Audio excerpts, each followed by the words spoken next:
Thank you so much, James. That's great. The first two parts of this are available on YouTube for those who are just listening to the recording. And so I do hope you have had a chance to look. If not, they do fit together, but I'm going to check into the last part so we have some sequence, some overlap. I'm just going to share my screen.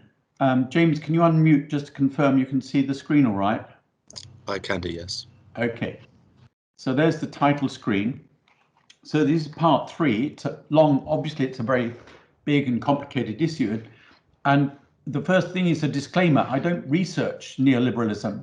My interest in it is being affected by it and our work affected by it. So it's made me want to try to come to some understanding of what's actually going on with it. And the second reason is that quite a lot of the students at IDS have questions about it. So it's a basic introduction to neoliberalism. Okay, so we finished off the end of the second session with this table, and I'm not going to go through it. You'll have to look at the previous session to gain some understanding of it. But basically, all of these things here are aspects of society which involve the ability of an institution, usually the government, to control how assets are distributed in society. For example, in India, who has got so much land, who doesn't have any land, so land tenure systems, access to water, resources, and so on.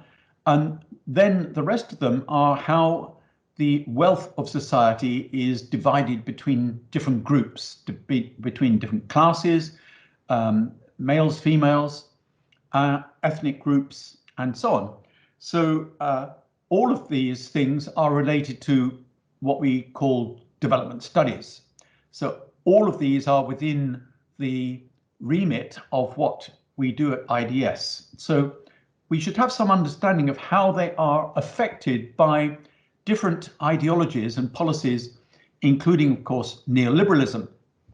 So we really need to understand neoliberalism in order to know how these aspects of society, which are amongst the most important things going on in every country, are actually affected by ideology, policy, and powerful people. I'm also not going to go through this. This is just a reminder of what we did in the second one. We looked over a period of 300 years at how the language emerged of what we call neoliberalism in relation to earlier ideas of so-called freedom, of liberty, and so on. So basically, since 1980, the world has been pretty well established into neoliberal systems of power. And we're today going to look at that and finish up by looking at how, in particular, it affects development studies and a little bit on climate change as well. So we're in this third part. What is neoliberalism and its links to development and climate change? And I've added in yellow a more considered look at development studies and climate change policies. Again, not in any great depth, but just raising questions and making us think about them. So what does neoliberalism mean? Basically, fundamentally, if you're critical of it, one of the things that is said is it reduces the potential for social and democratic control over the economy. In other words, neoliberalism hands over control of the economy to corporations in the private sector and the governments that represent them.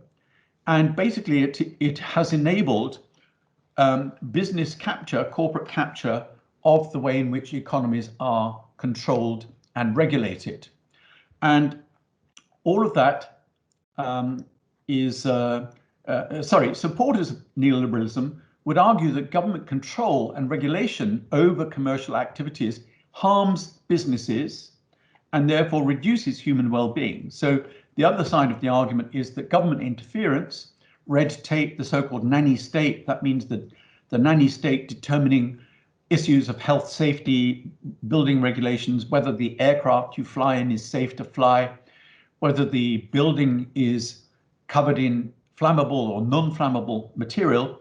The argument is that those regulations, red tape, are restrictions on the ability of businesses to make profits, to operate commercially successfully, and that therefore harms human well-being. So you can see it's a very ideological argument, debate, and it is one in which those who propose neoliberalism can come back at people in development studies and say, well, if we can't run our businesses and make a profit, then everyone suffers. So it's this kind of idea. It's a very ideological debate.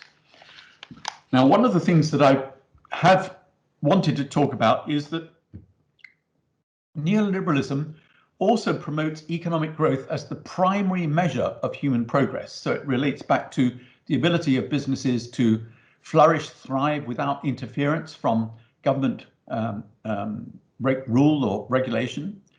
And so economic growth is practically the only measure by which they want human progress to be assessed. But we know that growth is not the same as development. If we define development, let's say human development, in terms of improvements in human well-being, because growth does not always lead to improvements in human well-being. There are issues of distribution, the failure of so-called trickle-down or spread effects. So it is entirely possible to have economic growth, pretty rapid economic growth, without it trickling down and benefiting everyone in society. That's not guaranteed. Also, GDP is often converted into per capita measure. Per capita, and this is extremely misleading because the average smooths out all of the differences between different groups in society. So those who are suspicious of using growth as the primary measure of human progress would argue that those who promote growth and now neoliberalism do not have the same interests as ordinary people. So there are different interests going on here, which mean that whether or not you get the benefits of economic growth is actually outside of your control, because it is something that is pushed onto you by those who have power, and the ability to push back on the problems where economic growth does not guarantee human well-being are extremely difficult to achieve. We also move on to different interpretations of what is meant by development, and I've already used the term human development, which comes out of much more a UNDP approach than a World Bank approach. We also have Amartya Sen, who promoted the idea of development as freedom, or people being able to achieve their potential and having choice. And he was linked with Mahbub al-Haq and other progressive economists who developed the Human Development Index, which has been alongside of growth as a measure of human well-being, although it's far from perfect because it does include growth as one of its major components. And the UNDP tried to counter the World Bank from 1990 onwards with the annual publication of the World Development Report, which we will see in a minute. So other problems of using GDP, I'm going to skim through these fairly quickly because many of you will already be, I hope, aware of them, but I want to just put them on the table so that we're seeing why there are problems with GDP, which are when GDP is the primary measure which is supported by neoliberalism, because there has been a victory in, if you like, the public relations field for neoliberalism. The idea that the state controlling the economy is negative for people, and that success in public relations means that these things are not now considered not nearly enough. And I want to focus here on this one about quality of jobs is not considered, because those who promote economic growth will say, oh, the job numbers have gone up, the number of jobs available has increased and so on. But in recent years, a very significant critique has emerged of the quality of those jobs. For example, zero-hour contracts, so the fact that universities in Britain have almost half of the teaching delivered by what in America are called adjunct teachers, adjunct lecturers, who are not on proper contracts. They are on casual contracts, which usually just cover the teaching terms, not the whole year, and people not knowing if they will get a contract for the subsequent September, whether they will be re-employed. And this is to push down costs, to maximize income to universities, and it is being used widely in a whole range of businesses and corporations in Britain and around the world. So the quality of jobs also is around this idea of you being self-employed. So Uber has just had a court case which challenged its ability to, in effect, employ drivers without giving them the benefits of sickness pay, holidays, or any of the other things which would normally come in a properly employed job. So these casual workers, and this applies to tens of thousands of cleaners, transport workers, and others around the world. So it also does not take into account gender differences. GDP excludes unpaid labor, especially that of women in care work or so-called housework. And as I said, per capita GDP is a very crude average. It doesn't account for the distribution of income and wealth. And crucially, in relation to many of our IDS problems, it does not take into account environmental destruction. So industries that damage are included in economic growth as if they are positive. Okay, destruction or damage to natural capital is not taken into account. In other words, natural capital is simply a resource which a corporation is free to use as it wants, even if it is depleted or damaged. It still counts in GDP, and pollution costs are externalized.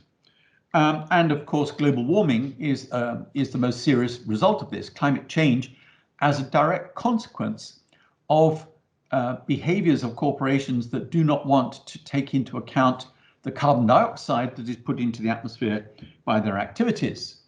So GDP has lots of problems. Bad things are included, good things are excluded, including care and unpaid services. There's a huge gender equality impact and the externalities. Environmental damage is not costed, so it's not included. And social harms are not costed. Illness, inequality, the effects they have on mental health, for example. So the UNDP came up with the Human Development Index when the report started coming out in 1990. So it does improve on some aspects of GDP because it includes things like this is a surrogate for health, life expectancy at birth. The number of years of schooling is a measure of social progress, if you like. But it does include GDP as well, adjusted for parity and inflation. And the UNDP reports come out every year. They're free to download. The one on the right, the red one, is the most recent, looking at the Anthropocene. I haven't read it yet. And these are, if you like, a step in the right direction. But the question would be, these have been going since 1990, at the same time as neoliberalism has taken control of much of the economy of most countries, including many in the global south. What is the level of progress which we can measure from this attempt to have a much wider idea of human development, not just economic growth?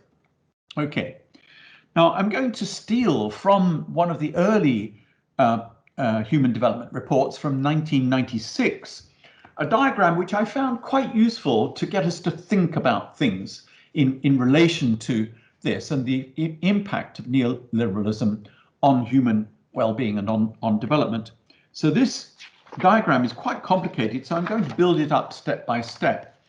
At the bottom here in the red box are economic activities carried out mostly by corporations. Some of them, of course, are small farmers in the global south, and these different kinds of sectors, primary agriculture and industry, extractive industries, and so on. These are the standard kind of categories of what is considered to be economic activity. And these activities are counted in terms of the dollar value that they produce as economic growth. Now, economic growth, of course, is the measure of the increase in these activities year on year. So the economic growth is what is produced supposedly in excess of last year's economic activities, which shows that the economy has grown, and it becomes the measure of success. Now, this is split, crudely putting it, in three ways. On the right-hand side is the net wages that goes to workers. In the middle is taxes, which go to government. And on the left is the net profits, which are retained by corporations or businesses, right down, of course, to the smallest enterprises that we have. But a lot of this discussion here is around larger corporations for obvious reasons. Now, if you get a wage, then you spend it on your household needs, and you hope that it gives you enough to give you human well-being. And therefore, your human well-being is dependent on whether or not you've got a job in the first place, and what is the pay that you get from working in that job. Is it sufficient to cover your needs and your desires and your choices in Amartya Sen's ideas? So this is the first route. Now, historically, you could argue that this is the primary route that has existed in society until we have the beginnings, as I said in the last lecture, from the late 19th century onwards, the involvement of governments in determining certain aspects of the way in which economies are run. But until then, if you like, under laissez-faire capitalism, this is the primary route. And it should lead, if you've got good wages and a job, it should lead to human well-being, therefore what we might call human development. Okay, but we know from the way in which the world operates that it is highly unlikely that everyone gets a job, or that it is inadequate to provide good well-being. We call that hunger, unemployment, we call it poverty, we call it gender discrimination. We work in development studies on a whole range of the problems which are a result of the inadequacy of this pathway, which is called pathway A in a minute. In the middle, in theory, government policy and expenditure deriving from taxation will enable some things to happen which involve welfare spending, what we could call development spending, if you like, which also leads to human development. Now, these two, I will come back to what I call pathway A and B in a minute. Now, the reason that human development is paid for by government spending here is there is an expected feedback loop. So the justification for government policy and expenditure, which includes welfare, well-being, if you like, is that if you have a healthy population who are well educated and safe and so on, the assumption is that they will then become employable or be able to start enterprises, and there will be a feedback loop into the economy, which will be of benefit to everyone in the economy. And so that feedback mechanism goes back into the economic activities as a benefit of this pathway of human spending. Now, on this pathway here, because there's no guarantee that everyone gets a good life and good human development up here through this pathway here, there is no guarantee that everyone is educated, trained, healthy, and so on. As we know, that's the problem of development. So development activities are supposedly supporting these things here to support this, so that this can happen as well. Now, there are other aspects of this. Governments typically involved in supporting research and development, technology and infrastructure and so on. So around COVID, you might be aware that a very significant part of the spending on the AstraZeneca vaccination came from government technology and research support. This is, there are a whole range of things I could put into there, but I won't have time. Now, of course, corporations also spend net profits on research, development, technology, and infrastructure, as well as spending their profits on investment. So the link there is the technology and the profits going into investment, which again is a feedback loop into the main economic activities of the economy. Now, we also know that taxes can pay for foreign aid, and foreign aid feeds into the idea of human development with presumably the knowledge of development studies. And we also know that this is linked to NGOs, many of which are actually spending taxpayers' money. They also, of course, get direct donations from individuals or church congregations and so on. But an awful lot of NGO money, certainly British ones, comes from their share of foreign aid. So NGOs are getting this and feeding into, we hope, the human development aspects of living. So this pathway B, as I've called it, is the pathway that was predominant in Western democracies until neoliberalism became dominant. So one of the aspects of neoliberalism is the desire to cut taxes, which you know very well from all the arguments going on in the United States, to have far less impact of government intervention in the economy. So this is the shrinking of the state and reduced welfare spending. Britain has seen huge reductions in welfare spending in the last 2 or 3 decades, to the point where, as you know, hundreds of thousands of people are dependent on food charity in Britain because they're not getting adequate welfare spending and their wages are not high enough. A very high proportion of those going to food banks actually work. They are not reliant on state welfare spending. They are working, but their wages are not sufficient for them to have enough food or electricity, whatever. So this is pathway B, which is the pathway which has been undermined, ripped apart by neoliberalism. Pathway A, which is the one where neoliberals will tell you you've got to be responsible for your own existence. You've got to get a job, you've got to get your qualifications, you get a job, and then you will enjoy the benefits of your spending through that. Now, so I'm not going to have time to go through this. Oh, sorry, yeah, there's one up there. Oh, the philanthropists, in quote marks, because I don't think, well, I'm not going to go there because we haven't got time. And they have become new spenders in recent years into human, supposed human development spending, of course, on what they choose.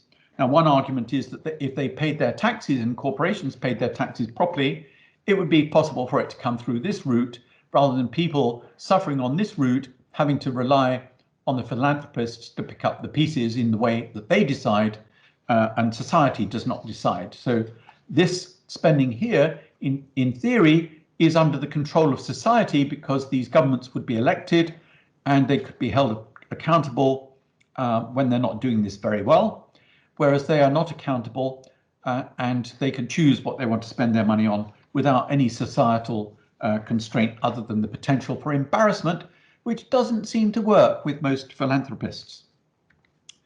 So this is some background on these two pathways, which I don't have time to talk about, but you will get the slides and I'd urge you to have a look at those to get more of the backgrounds. Now, in these pathways, we can also identify a number of what I would call key ratios. So these are the key ratios, and at the bottom is the point was, how are these ratios decided? Who has the power to influence them? And what I would say is that these ratios have become increasingly controlled by corporate interests under neoliberalism rather than by democratically elected governments who are held to account by the voters. So the first ratio is the wage to profit ratio. That is the share of wealth created in society that goes to capitalists, rentiers, and that's an interesting category because Piketty has highlighted that in recent years. around the arguments that rentiers have been able to take control of a very large share of wealth in societies under the rules and the games of neoliberalism. And corporate directors, I put them in there, not as capitalists as such, because the structures of corporations now are quite different than they were 70 years ago or 100 years ago, in the sense that you now have the directors who are paid, rewarded a lot with share options. And so they have an interest to talk up the value of the corporation, even when they're making losses.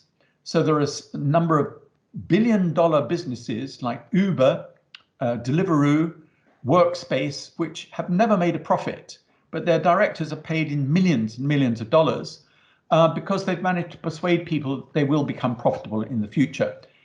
We don't have time to discuss that at the moment. So basically, their share prices are a gamble on them succeeding in basically crushing workers in order that they can run their businesses.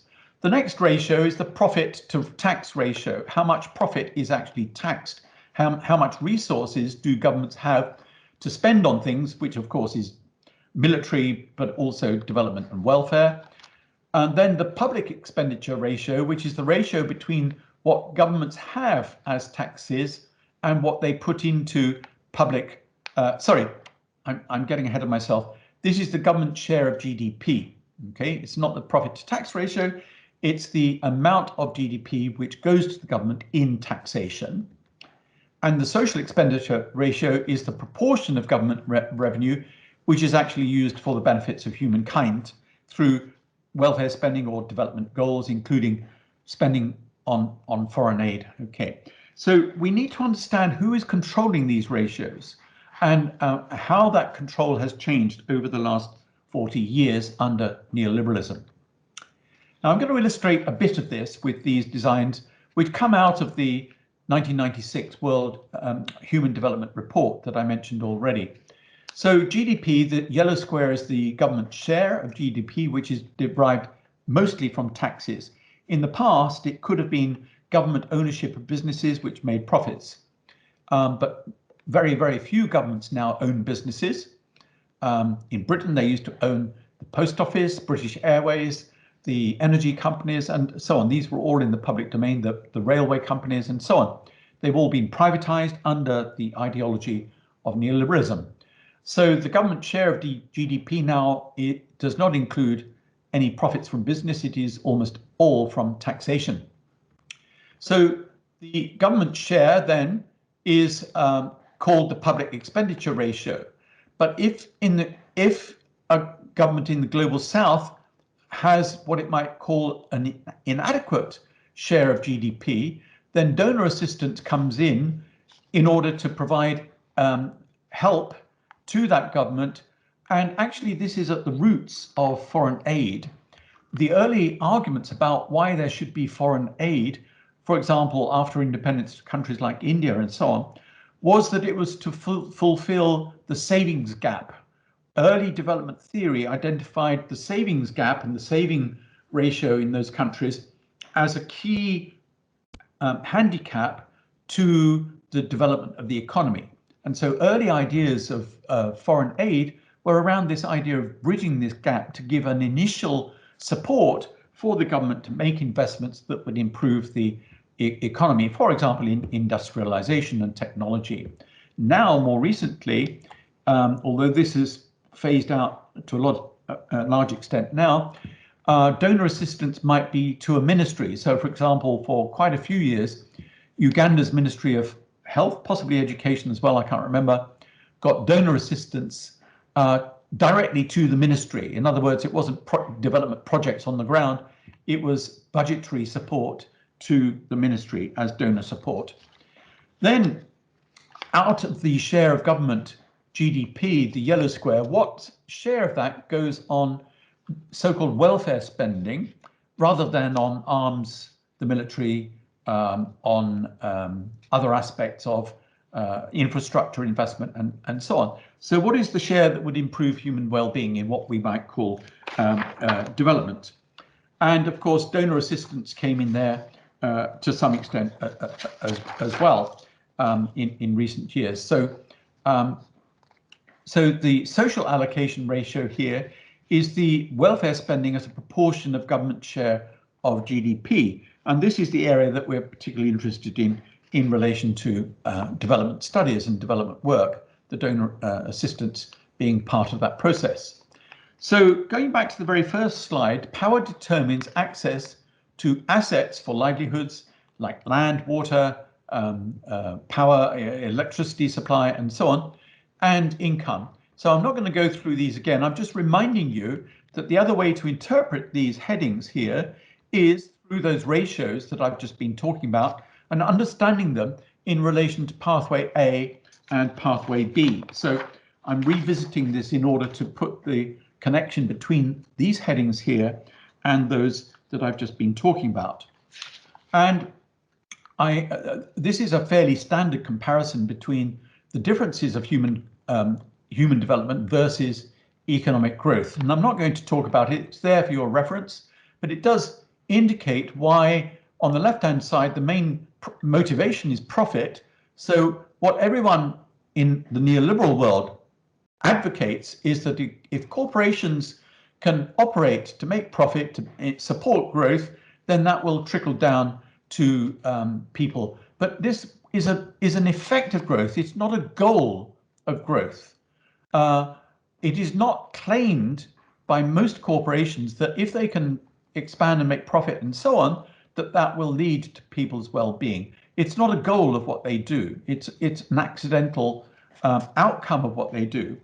And we also know that they are trying to reduce, in many ways, employment by, for example, automation and using robots and artificial intelligence. So the claim that if we support growth, that will provide jobs is now under significant attack in the sense that those corporations want to reduce the number of jobs they are actually employing people in order to reduce their spending.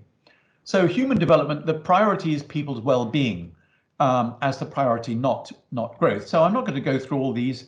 These are basically, these two sides here of this diagram are the two differences between pathway A and pathway B and the way in which those ratios are determined within society.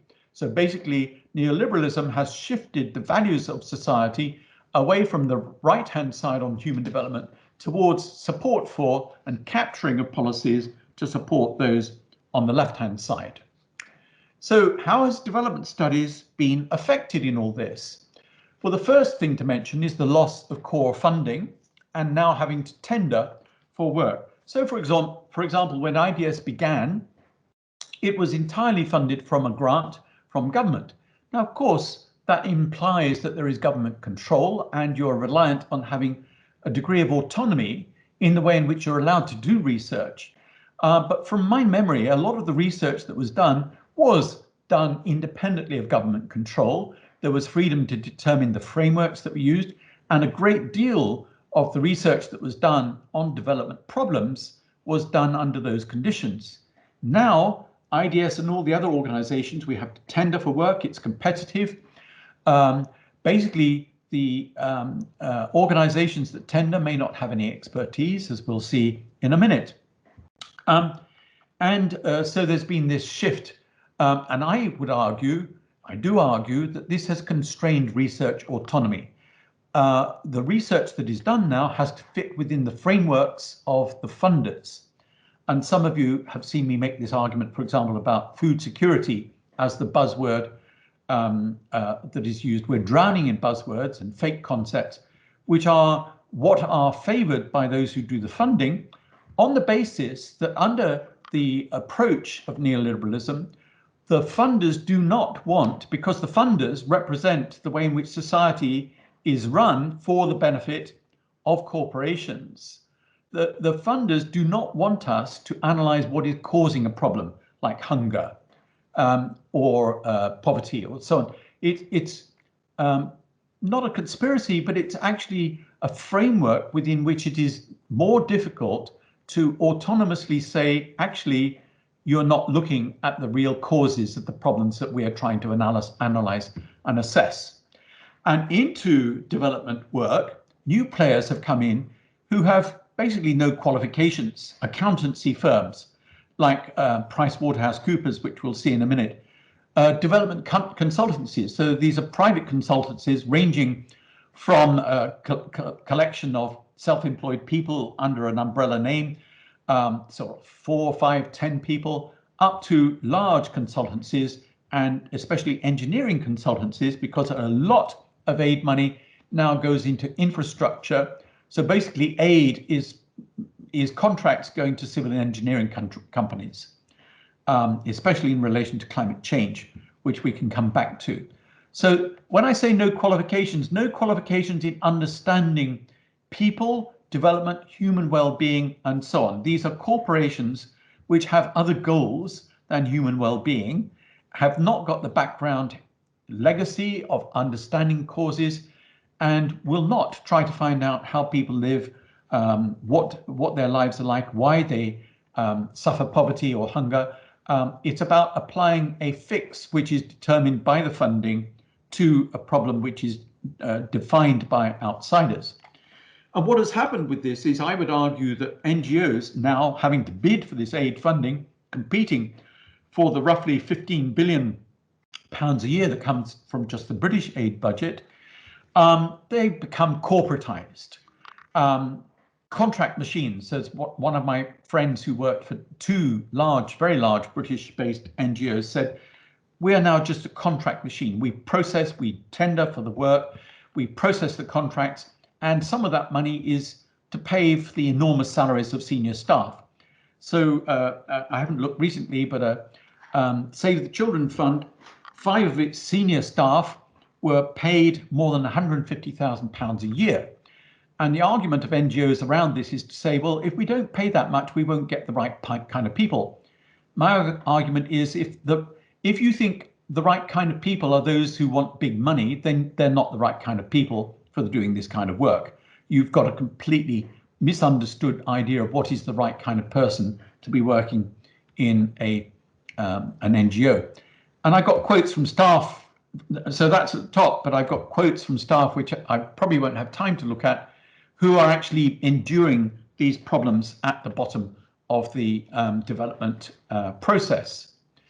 Here's PricewaterhouseCoopers, one of those companies. It is now putting itself into this. You can see at the heading, this is coming under UK Home, Industries, Government, Public Sector, International Development. So they've got all, this could be an NGO website with all these busy photos here highlighting supposedly problems. I'm not going to have time to read it. You can read it. I find it shocking, and I'll explain why I find it shocking. They had a conference, International Development Conference. They're pushing themselves into this area, okay? Here with Simon Maxwell's support. Another story there we might have some discussion of later on. Now, why am I highlighting PricewaterhouseCoopers? It's slightly unfair because the big 4 accountancy problems are very similar around this. And they were held to account by the Prime Minister 7 years ago because they were all supporting corporations to reduce the amount of tax they were paying.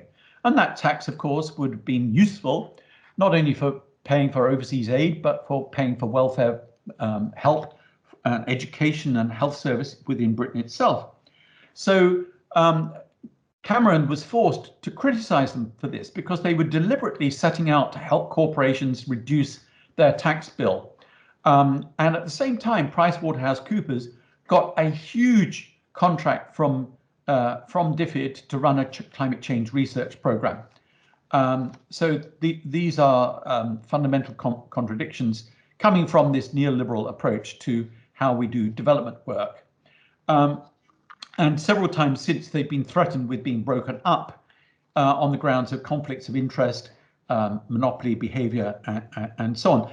And some of these accountancy firms have been under severe criticism, if not possible criminal action, because they have helped corporations to break the rules over their profits reporting and the accountancy stringency that was being applied.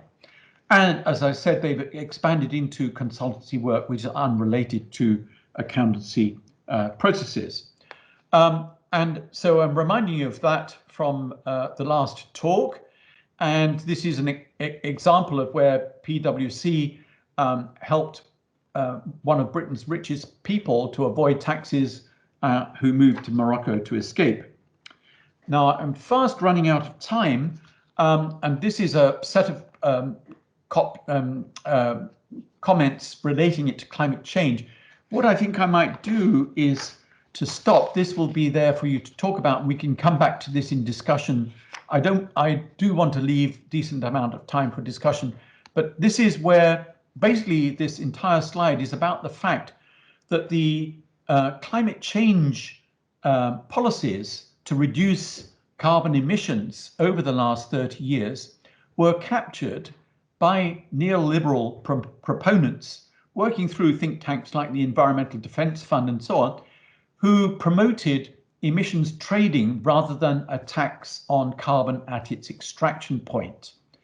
Now, this has meant that we've had some would argue, very ineffective or partially ineffective system of what's called cap and trade with tradable emission certificates or permits. None of this would have been necessary, wouldn't have been so complicated or costly to implement if there had been a simple tax on wherever a fossil fuel was dug out of the ground. Now, that was not done. There are still arguments that is how it should be done, because we're now in the climate emergency where the emissions are going up instead of down. So there is this kind of urgency over whether or not the cap and trade system is going to help to reduce emissions. But the fact that we've got it rather than a carbon tax is a direct consequence of the capture of neoliberal ideology over the way in which the UN set up in the COP process, the way in which carbon reduction was going to be thought about. And then the last slide is just a bit of serious fun. You might all remember the scandal of Volkswagen faking its emissions so that it could sell cars by claiming that they were clean or cleaner. It got caught, and it has cost it billions and billions of dollars, set out here by the Financial Times. And we have interesting follow-ups to that, because now, of course, they're promoting electric cars. This just came out a week or so ago. I can't imagine that it's an accident that in it is a young girl who, to me, reminds me of Greta. Now, this is such cynicism and really, to my mind, appalling hypocrisy. I don't know if all of you agree with me that she's actually obviously much younger now than Greta, but I wonder if you agree with me that it's deliberate to echo Greta in terms of them selling their cars. So the last slide is some resources. I can always answer email questions if anyone's got them after this, but I'm going to stop now to allow a reasonably decent amount of time for discussion and questions. And I'm very happy to go on past 2 o'clock if that discussion gets going. All right, thank you. Thank you so much, Terry. That was really interesting. Yes, so please do pop your questions in the chat, or if you prefer, use the little hand raising icon and I can read them out for you. Or no, I'll unmute you and you can read out yourself.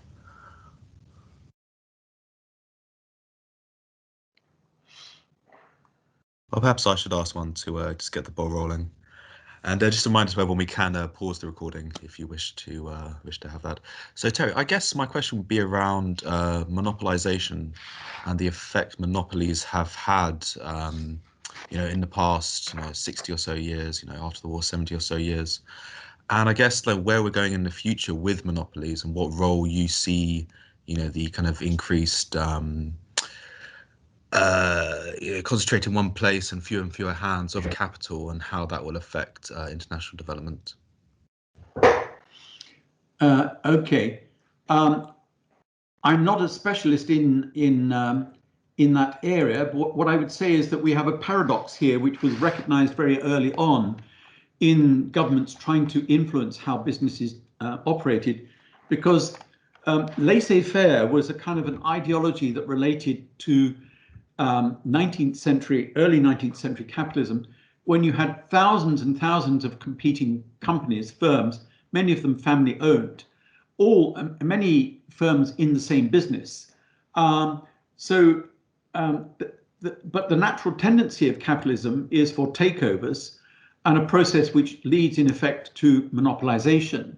So the natural process by which capitalists operate is to take over corporations, either because they want to capture their products or their market, or simply expand so that you can control more of the market share.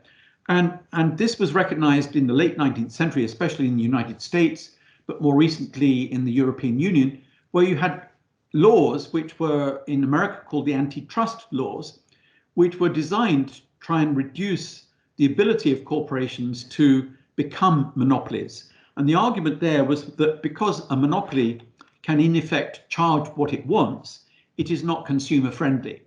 So the argument was that monopolized capitalism was not something which was beneficial to consumers, and therefore not beneficial to human well-being, in the sense that prices would be pushed up and so on. So this is the paradox of capitalism. How do you get this balance? The balance, and those four big consultancy firms, which are now doing much more than accountancy firms doing much more than accountancy. The argument in the last 5 years has been that they've got too big. Of course, there are four of them, not just one. So they are, in a sense, not a monopoly, but they have some monopoly characteristics.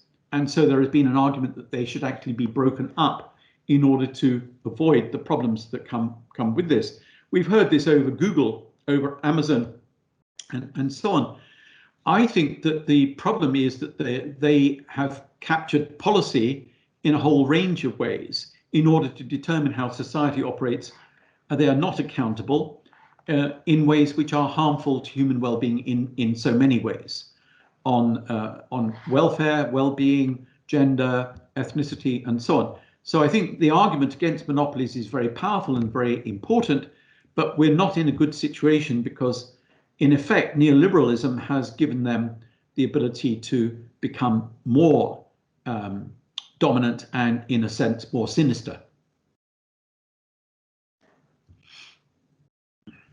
Oh, Tabitha, would you like to unmute, please? Yeah, can you hear me? Yeah. Okay, cool. Thanks, Terry. Really interesting, as always.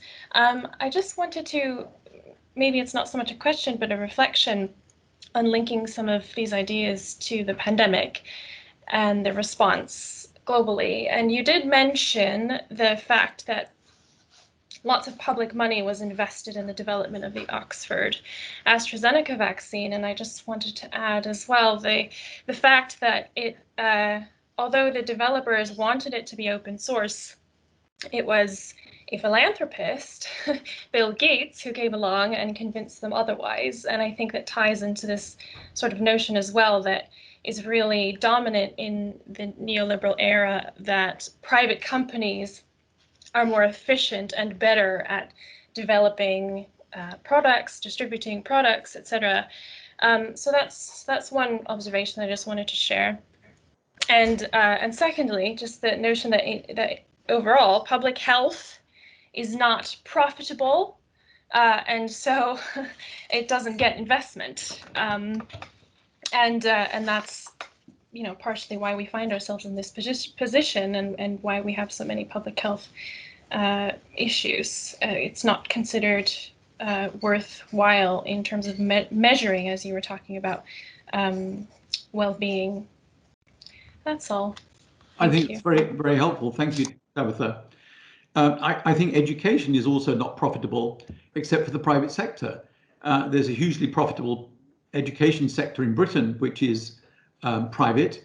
And basically, if you can't afford it, you can't get it, which is what you've been saying about health as well. So these should be regarded as public goods. And the argument is that a healthy and well-educated population is good for the whole of society. So this was the original argument of the governments post-war, in certainly in Europe, in some other countries, Canada, New Zealand, and so on, that the idea of spending of taxation on welfare and collecting adequate taxes in order that is possible was for the benefit of the whole of society. And the research by, and of course their names have gone out of my head, the book The Spirit Level highlighted how there are social harms from the inequality in access to those public goods. I'm struggling to remember the name. Somebody will help me, I'm sure, in a minute, with the authors of The Spirit Level. So there are very, very strong arguments around that. So thank you very much for that. James, I've got a warning on my screen that the time may run out for the meeting. Is that likely, or will it It's be fine. okay? We can go over. It won't have an effect. Don't worry. Okay. I've just tracked down those names though. It is Katie Pickett and Richard Wilkinson. Yeah, Pickett and Wilkinson. Have a look at it. If nothing else, they have a website. They have a foundation which is trying to support this work on inequality, and is really, really very interesting work.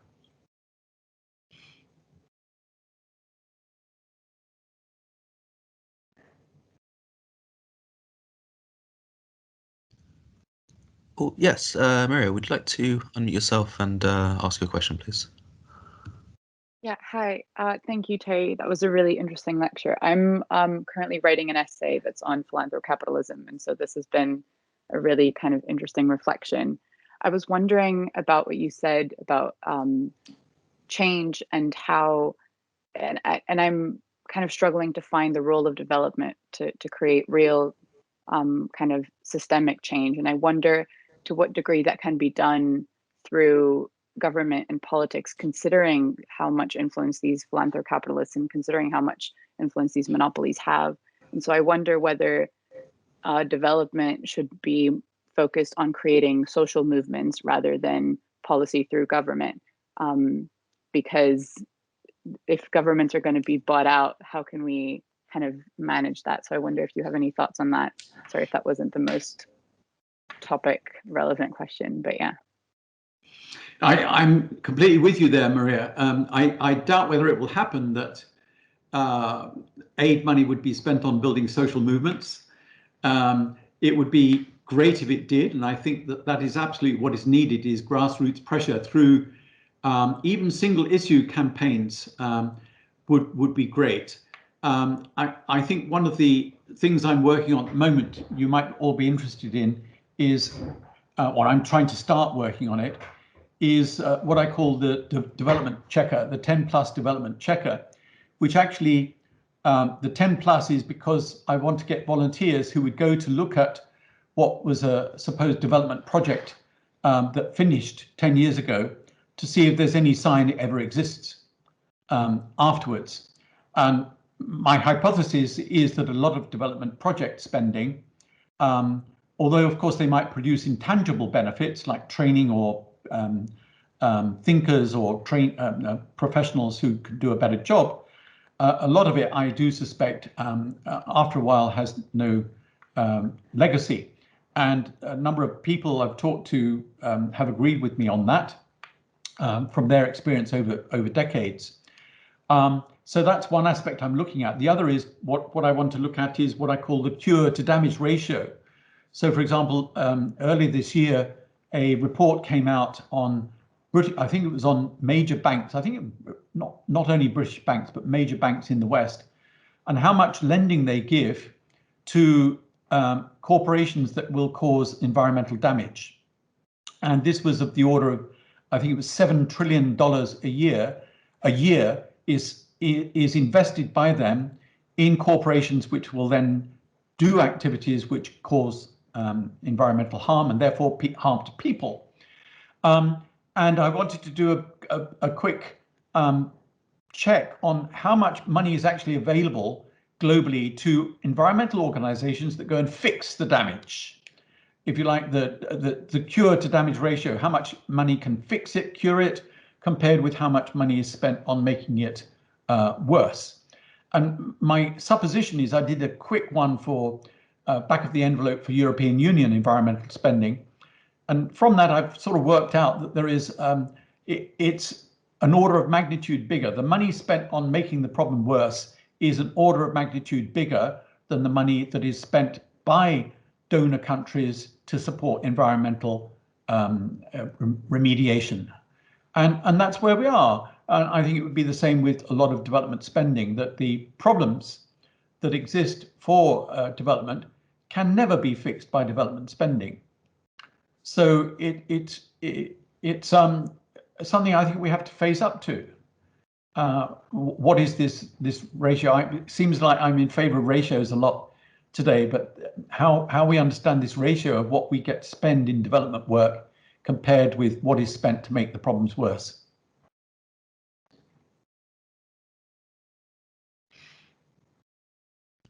Do we have any more questions?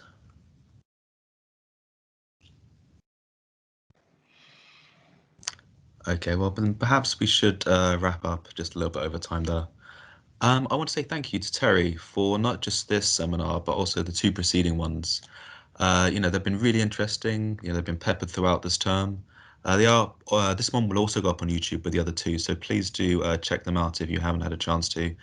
Really, fantastic breadth of knowledge, covering a lot of different aspects of neoliberalism and how it, impacts upon us. So thank you so much, Terry, for that. I also want to say thank you to everyone for attending. This is the last in the member seminar series and the last one of the year. So thank you so much for everyone who's attended.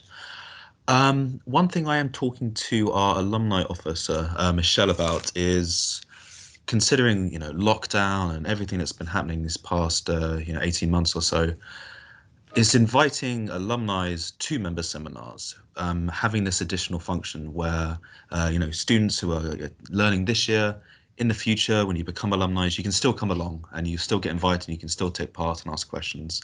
I know Michelle has got a whole range of different things that she's preparing, but that's something that I also want to include. So I will chat with her about it, and I'm sure we will get something in the pipeline soon. But yeah, thank you, Terry, and thank you, everyone. Yeah. Okay, thanks a lot. And any other questions, you can email me.